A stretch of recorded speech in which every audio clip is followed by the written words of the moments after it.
Hello, everybody. It's meteorologist Hutch Johnson. Thanks for joining me on this Sunday evening. We do have a chance of some snow. Mainly our northern counties getting impacted by snowfall amounts, but icy roads have been a problem across the region, and this system moving through will not help. Wind, blowing snow, and icy road conditions will continue another round on Thursday. Your forecast is coming up right now. But first, my friends at Robert Gibb and Sons want to salute first responders with up to $400 off the installation of a new system. Thanks for your service. Robert Gibb and Sons can give you the details. Give them a call today. All right, let's get started right away. We have a lot of weather going on across the nation. Here's our weather wiggle that's been bringing rain and freezing rain to our area. Part of this same system has slid off and is impacting the New England states right now with heavy rain, snow, and look at the ice reports going on out there. Gusty winds blowing through the central Rockies. Meanwhile, here in the northern plains, we have snow, and there is definitely a system making landfall in the Pacific Northwest with yet another chance for some flaky weather making its way through. As is always the case, thank you. Frankie is asking about the Thursday system. We will cover it in this update right now. There's a couple of rounds to go over, and we're going to go over that right away. So let's go ahead and talk about the headlines here, the things that you need to know with regards to what's coming our way here in the northern plains. Number one, Monday, we're going to have snow that continues tonight into the morning hours. It will accumulate for some of our northern counties along the international border into northern Minnesota. There'll be a light to moderate snowfall, but gusty winds to 40 miles per hour means BS, blowing snow and just roads that are crazy. Midweek chilliness heading our way, and then Thursday snow. This is a clipper style system, and Hutch always says more blow than snow with an Alberta clipper, and this will happen again, but the track this one takes on two different models looking pretty suspicious. We'll go over all of it. Let's take a look around the nation. Let's take a look right here. If you have questions, let me know. I'd love to get to those here in just a minute. But for now, we're going to hustle along and get right out to the radar. First and foremost, let's check out what's going on the East Coast out here. We have New York, Philadelphia getting heavy rain. If you watch football today, you know.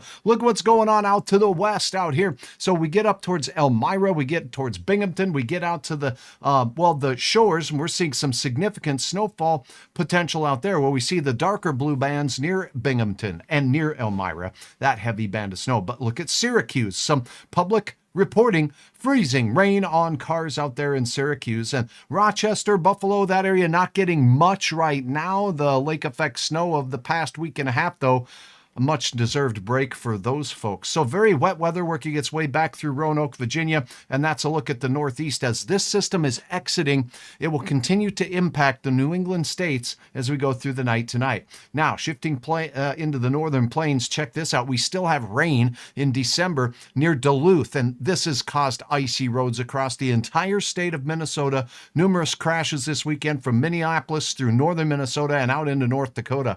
Now, the brunt of the snow near Rainy Lake, International Falls, Lake of the Woods, but there's this wraparound band that will be working its way along the international border overnight. After that north wind takes hold, we're going to have snow and blowing snow making its way across the valley. Speaking of blowing, look at the 70-mile-per-hour gusts through the saddle here near Rock Springs. As you go between, say, Cheyenne and Laramie here, we do have that neat little saddle in the Rocky Mountains there that just allows that wind to just hustle through. This is often seen in areas like Broomfield as well as we look into the Metro Denver area. Let's see where these are coming in. We're talking about near the Boulder area, near Nederland, a gust of 66 miles per hour reported there. And how about 76 mile per hour 3 miles southeast of Tolland? So gusty winds out there from Rawlins, Wyoming, Cheyenne, Wyoming into the Denver area. And here's the west coast seeing the next system.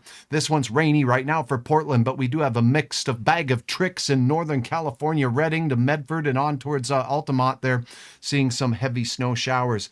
Stephanie, thanks for logging in. Thanks to everybody for watching. And thanks to all of you, by the way, for allowing Hutch to hit 57,000 followers. If you've not done so yet on Facebook, I really could use your help. The more followers I get, the more people Facebook delivers this content to. So I appreciate that, and I appreciate you watching on YouTube as well. Go ahead and hit that subscribe button if you like what you're seeing here. Now let's talk a little bit about our forecast. We have some snow moving through the northern plains. We have some snow and ice exiting the East Coast. To take a look at all of it, we're going to go to the European model as we go into the week ahead. Here's what we need to know. Here's our weather wiggle working its way along the northern plains. Here's the former weather wiggle that was the ice storm in Iowa, now impacting the east coast. There's the next system on the left coast. As we take a look now at the forecast for the week ahead, this is what you need to know. Number one, we're going to see the system on the east coast as we go through the overnight hours head towards places like, well, we're talking about Massachusetts, but the western side seeing snow, and out to the east and south, we're going to see some rain out towards Maryland, out towards D.C. and Jersey, seeing some heavy showers. More showers pushing into western Kentucky as well. Look what's going on in the northern plains, though. As this low pressure system closes off, we're going to see those north winds increasing across the Dakotas. Now, after a weekend of freezing rain, we're going to have buffeting winds of 40 miles per hour hit this puppy, and that's going to cause a slippery mess across parts of North Dakota. As far as snowfall amounts, we'll go over that locally here in just a moment, but I'm not expecting great amounts of snow. We could see a few areas with 3 or more inches of snow, mainly near the international border. That system, pardon me for skipping ahead, will continue to drift eastward out towards Ontario and heading out towards Quebec as we head into the weekend. Look at this. It's going to bring another round of wet and nonsense weather to the New England states as we head into, look at the date on this, Tuesday. Now, here's the next Colorado low that's going to try to develop as we go through, a result of this system working out of the Rockies. What this means is for your Monday, if you're in places like Idaho, western Montana, the Cascades, we're talking about the Snoqualmie Pass area into northern California as well. We're going to expect some snow showers for those areas to push their way through. Then a little bit of break for most of the nation as we go through a cold midweek. This is a cold high pressure system drifting out of Canada. And then the next British Columbia system works its way in from the Pacific Northwest. That's going to track across the northern tier states and bring a clipper moving right through the kitchen in places like North Dakota and Minnesota. And when a Alberta clipper blasts through your kitchen, you're going to feel more blow than snow with these type of systems on the early side. But there could be some bands of impactful snow. This begins on Thursday morning. It lasts into Thursday evening with gusty winds lasting into Friday morning for Minnesota. Look what happens when this bad boy walks its way into the Great Lakes. We're going to once again get some northerly winds off those lakes. It does look like it falls apart until it meets up with some warmer waters in the Gulf Stream out there in the mid-Atlantic states. Closing out the week with some cool weather in the Central Plains, but quiet weather from coast to coast. And this gets us all the way out to the 21st on this particular model. I'm going to sneak a look at the American model just over the next 24 to 48 hours just to see. Here's our weather wiggle wobbling through the northern plains. It becomes mainly one that skirts along the southern Canada border with the U.S., bringing a light dash of snow and wind to the Dakotas and northern Minnesota. The system now in the mid-Atlantic states will continue to drift off, and then here comes our next weather maker. Now, as you watch, there's the cold air working its way in on Wednesday, mighty cold air, and then boom, here comes that clipper rocking out of Calgary, Alberta, right through the kitchen of parts of North Dakota and Minnesota. So from the Twin Cities to Fargo to Bismarck, North Dakota, and on into northern Iowa, another little taste of winter working its way through and into the Great Lakes midweek. Both models have these. Both models have them timed out pretty good. Let me see if I have any questions on my other channels here. I'm going to check in and wave hello to everybody watching on the YouTube channel. Thanks for checking in. I hope that answers your questions. Again, you're always welcome to drop Hutch a note here on hutchesweather.com. Now, speaking of that, roads are terrible across many areas of the country, and we also have some interesting deals going on with the systems that have worked their way through. Now, we talked last time about some power outages. Let me show you what's going on with power outages. There's been some improvement in Iowa from the ice storm there, but we still have areas of California that were hit with 80-mile-per-hour wind gusts that have parts without power. So we're talking about 15,000 people or so in California. So those situations have improved. Now let's check out the roads. This is North Dakota, where we've had icy weather throughout the weekend. Where you see the purple lines here, these roads are covered with compacted snow from the weather system making its way through. Little asterisks that you see here and there are signs that we have crashes going on right now, and the yellow areas completely covered with ice and or compacted snow. This is a travel alert up in the northwestern corner of North Dakota for tonight. Down near Fargo and this I-94 corridor showing up as blue. What that means is we have some wet roads with temperatures hovering near freezing. They're going to be icy in spots, so keep that in mind. A quick look at this snowmaking system, by the way, that's working its way through on the radar right now. Let's see if the roads are taking on any snow at all real quickly, then we'll look at some more details across our area. This is a look in the northern part of North Dakota. Look at the wind and the snow covering the road completely. You cannot see that road there. This is Highway 5 there in northernmost North Dakota. The Devil's Lake area, if you've ever fished there, well, it's going to be ice fishing weather coming up soon. Ice is never truly safe. Make sure you're checking it for depth out there because we've had some rain over the last 24 to 36 hours in the region. That road's looking rough and tumble as well. Grand Forks reporting icy roads through the Grand Cities right now. Grand Forks, East Grand Forks getting some new snow, not covering the road surface just yet. And how about Minot? You say if we look out toward the air base, those roads are taking on some sloppy snow up there in the northern reaches of North Dakota. That's what's going on there. Checking out greater Minnesota to see what's going on in the western part of the state is where we have the impacts, where we see pink roads, a little different color table here. That's completely covered in snowy or icy roads. We also have areas of concern across northwestern Minnesota where you see the blue, partially covered roads. Now, Duluth, terrible fog has been slipping through that area over the last 24 to 36 hours, and it's causing some icy conditions out there as well. I've been informed roads up in the Warren Way are icy. Thanks, Bruce, for your report. Traveling to Omaha Monday the 23rd. Keep it nice, please. I hear your request. We'll put in the request with those in charge of the weather department here because it isn't me. I'm in charge of informing. So keep up the great work of checking Hutch's weather. I've had a number of people visiting hutchesweather.com for an update, and you can go there right now for pictures of the weather in the upper Midwest here and what I'm expecting as we go through. Laura, good to have you on board. Rita, good to see you as well. Missed how much snow or wind we'll get on Thursday. Let's go over that. You haven't missed a thing. Earlier, it was raining in Hawley. I drove through the rain from northwest Minnesota back to Fargo, and yeah, there were some big old drops of rain tonight coming out of the sky. It was kind of a cool rain, as one would expect.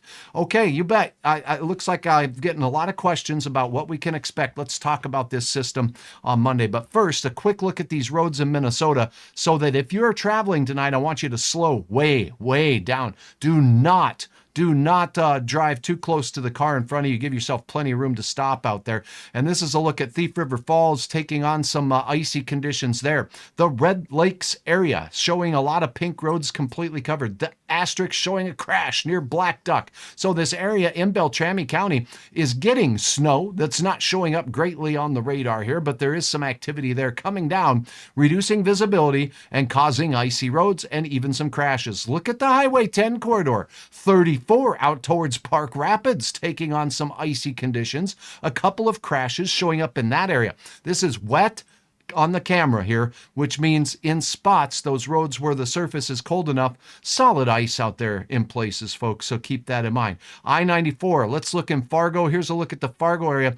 The streets are glossy, but they're mainly wet here in town. There's going to be some ice on intersections near side streets, bridges, overpasses. Now, as we go down towards Alexandria, here you're going to get about that area on I-94, and it looks like the roads there are wet more than they are white, but you want to take it slow because temperatures are hovering very close to that freezing mark. A number of crashes reported now in and around the Twin Cities, Minneapolis, St. Paul, whether you're traveling Highway 10 on the north side westbound crash on 10 out there, not far from that area in the Becker area, Bailey, and this looks like it's out towards the area not far from Monticello there. So those areas picking up some significant impacts from that. Now, the fog was ridiculous out here in the Duluth area earlier. It looks like it is a little bit improved visibility-wise in that particular area, so that's good to know there. So a look at Minnesota roads showing that we definitely have some challenges. No snow in Bemidji.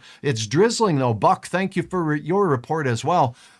Things have been a little rough and tumble across the northern plains. As long as you're used to driving in this and if you're comfortable with it, go ahead. Just give yourself some extra distance. It's mighty slippery out there. Now let's look at this forecast for the northern plains, shall we? As we zoom in, here's two focus points that we're going to have. Monday, wind, snow, and then turning cold. Thursday, we'll look at the Alberta Clipper, and let's do it for our area. So let's zoom in to the Northern Plains. And if you do have questions, drop me a note or let me know right here. Now, as we take a look, this particular model and many models are not showing super significant risk of heavy bands of snow for any areas. Some in our southern counties could get missed out completely, but we're going to have an area of snow that will be most likely along the Highway 2 corridor and points north.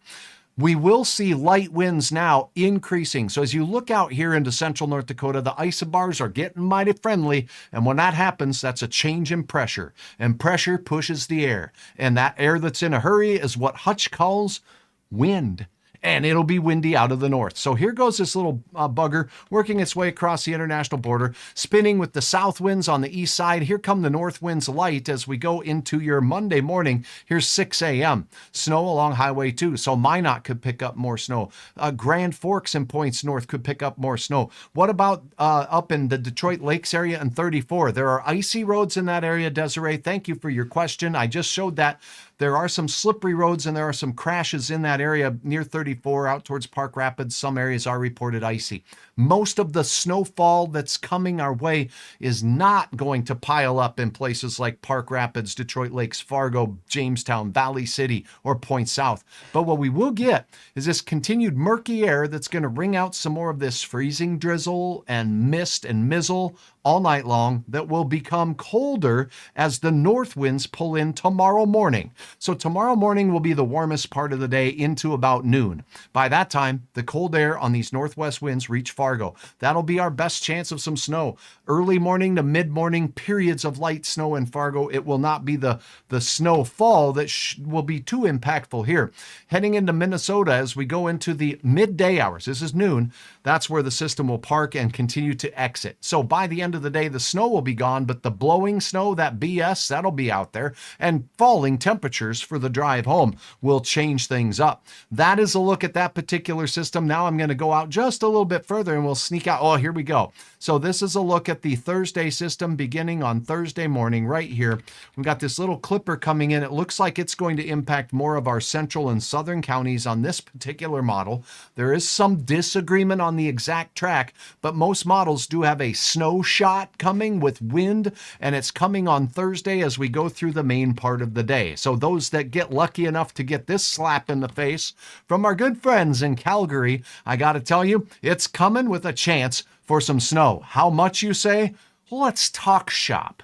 Talk point number one. When Hutch is showing you snowfall for 3 or 4 days out, these are just guidance numbers from models. This is not Hutch's actual forecast or anybody's, but what I can tell you is I like to look at these, look for consensus, and say, you know what? I'm feeling in my gut there's a better chance for some of us getting more than 2 inches or 4 inches or some number based on what the models are showing. So let me show you what we got coming Monday and Thursday, just for giggles and for laughs, and not for laughs because it's not necessarily all that fun. Let's take a look and a sneak peek at this system coming across the border. Here is a look as the time flies as we get into Tuesday morning. Actually, this is Monday night. So we're going to see a chance for a ½ to an inch for most areas you see in blue. A good chance of a ½ inch to an inch of accumulation.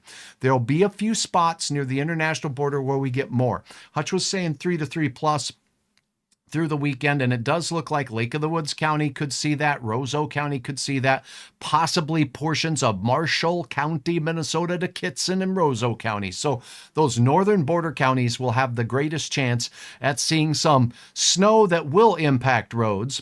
Now, the blowing snow will continue to blow and loft around with gusts to 35 to 40 miles per hour, even in other locations. A little bit of snow along the I-94 corridor is possible, but it's mainly going to be the icy travel and wind that'll be our concern.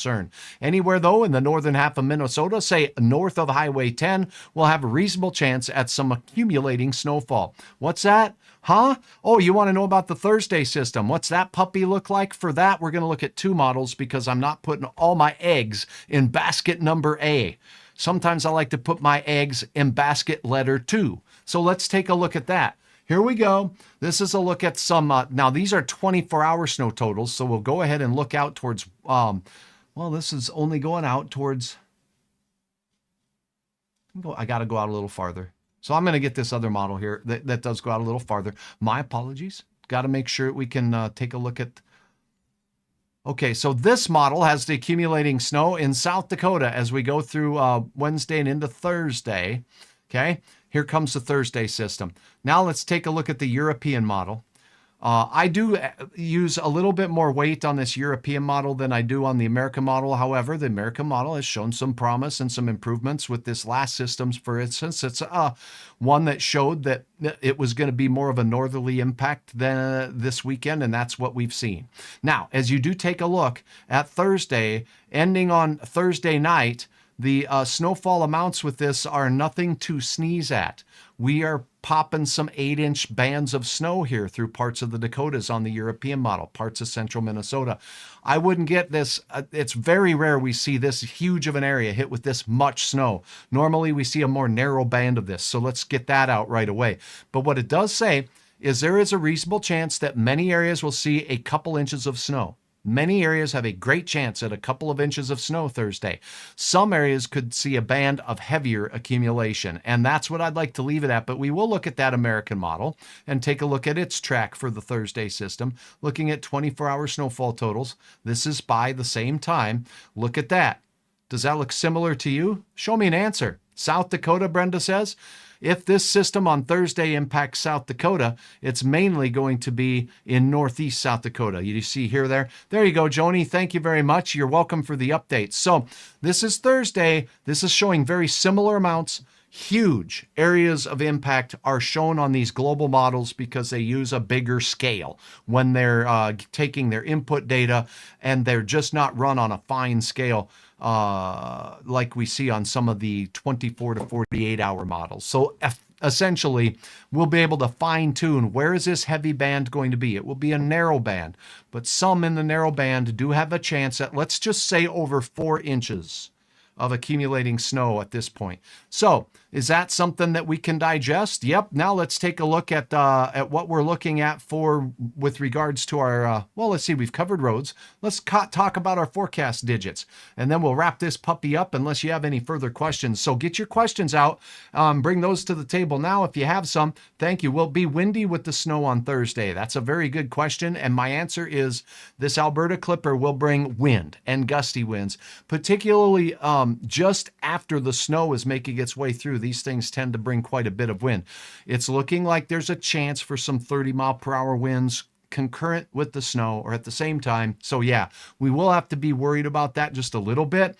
I'm not telling you to cancel your plans and to, shut up shop and go home for the day. That's not the point. The point is that we could have areas that see impacts as we go through our Thursday. Will it be a light snow? It'll be a temperature. It'll be a fluffy snow, if that's what you mean. It'll be one of them dry powder type snows. Temperatures will be in the teens to low 20s. So we get a different type of snowflake from air masses that are that temperature versus the air masses that are 30 degrees like we have today. Wonderful questions. What do you think Grand Forks will see? If you just believe what I just showed you, Grand Forks is going to be pretty close or close to the band of heavier snow. It could fall between Grand Forks and Fargo. It could fall north of Grand Forks. We'll just have to see where that ramp, I like to call it a ramp, where the greatest snow machine temperatures are. That's huge. And where the track of the low is, that's also very huge, with creating enough energy to create lift. And that lift makes snowflakes that fall back down on us a little later. So that's what I'll be watching for as we go through. Okay, here's the digits. Here's what you need to know. Let's start with a look at the system for tomorrow. And you can get all of these on hutchesweather.com. So why not use hutchesweather.com in this broadcast? Well, there is no excuse for not using hutchesweather.com. It gives us all a chance to go through some of the neat tools that have been added to Hutch's site. First and foremost, right at the top, you'll see that I'm doing a live right now. So you can click and watch it right on your phone, right on your mobile device, anywhere. Now, if you go ahead and check out my highlight here, that highlight tells us that, oh, Hutch has some extra information on here for us. So let's check out what extra information Hutch has. Oh, Snow Monday. and an Alberta Clipper Thursday. Yep, it's all right here on the website right now. It shows the week ahead graphics, what you can expect with icy roads. It has a snapshot of Monday morning with snow in the Northern Valley, wind, and it's going to be increasing throughout the day. Temperatures will be falling in the afternoon. As a matter of fact, the snowfall amounts for tomorrow look very similar to this graphic I made, and this one is by Monday in the evening. Now, there could be some pockets with 3 or 3+ inches of snow, but as you see on this, the greatest chance of that will be right along the international border in those places we saw. Otherwise, most of us will get that what? Did you hear what I said? 1/2 inch to 1 inch of snow is going to be the most common amount. Some pockets are going to see more than that, but it will come with some gusty winds. Now, here's a snapshot of Thursday. Alberta Clipper coming on Thursday, it says here, and whoop, there it is. Here's your isobars. They're close together, so it's getting windy, and it's just getting started at 6 a.m. Pockets or bands of snow on the warmer side of the system, but by warmer, I mean temperatures at the ground here will be in the 20s for many of us in southeast North Dakota. Notice that there could be some ice in South Dakota, so if you're asking about that, that is a possibility there. So keep that in mind. What do you think, Grand Forks? Well, I think we've answered the questions. So this is a look at hutchesweather.com. And oh, look, here's even the 7-day forecast showing temperatures tomorrow on your Monday will be 30 degrees midday, early afternoon, and then falling like a brick right on your big toe as we go into your Tuesday morning. Down into the teens for all day Tuesday and even cooler on Wednesday. I've even got some ice showing up there as we continue to see slippery travel conditions. Thursday, there's our Clipper. Temperatures will be, well, we will call them mild, but not very mild, as we'll see temperatures around 20 degrees and falling in the afternoon. A few inches is what I put on the 7-day, and we'll refine that as we get a little bit closer. Temperatures staying on the cold side in the mornings, Friday, Saturday, and Sunday, and you're getting all of this great detail on hutchesweather.com. When you see those extra special buttons like you're seeing right here at the top, that means Hutch has efforted some content to put on the website for you. So keep that in mind. And another thing to keep in mind is all my fine sponsors that you see at the top of the page. And if you have a local business that wants to get in the game on Hutch's Weather, it's a great place to be. Not like my friend Dave Eggers at State Farm in Moorhead, Minnesota. If you need a quote on car insurance, give David Eggers a chance. Give him a call. You know what? I can give you a personal word and thanking Dave for years of coverage for good old Hutch here. Done a great job. Thanks, Dave. And give him a call. Let him check out what he can do for you. If you have a young driver, he's got discounts that he can look up for you. Okay, now as we take a look at what else is on Hutch's Weather, I want to point this out. Right at the top of the page, do you see it says road conditions? I want you clicking on this button before you go. And it's not just North Dakota. I have had, and my friend Joe have efforted to put all these states and provinces right on Hutch's Weather for you to get the very latest on road conditions. The road conditions also allow you to turn on cameras on many of these sites and actually take a look at what the camera's showing you of what those roads look like. All available on hutchesweather.com. Let me know what your thoughts are, and I think that does take care of us. So thank you all so very, very much. Thanks for watching. I'm meteorologist Hutch Johnson. Have a wonderful night. I will be back with an update in the morning, but for now, check out hutchesweather.com. Don't forget to hit the follow button on Facebook, as so many of you have. Now, over 57,000 people. I'm grateful for each and every one of you. Let's keep that going and growing. Subscribe on YouTube, and for now, stay warm, drive slow, and arrive safe. We'll talk again very soon. Good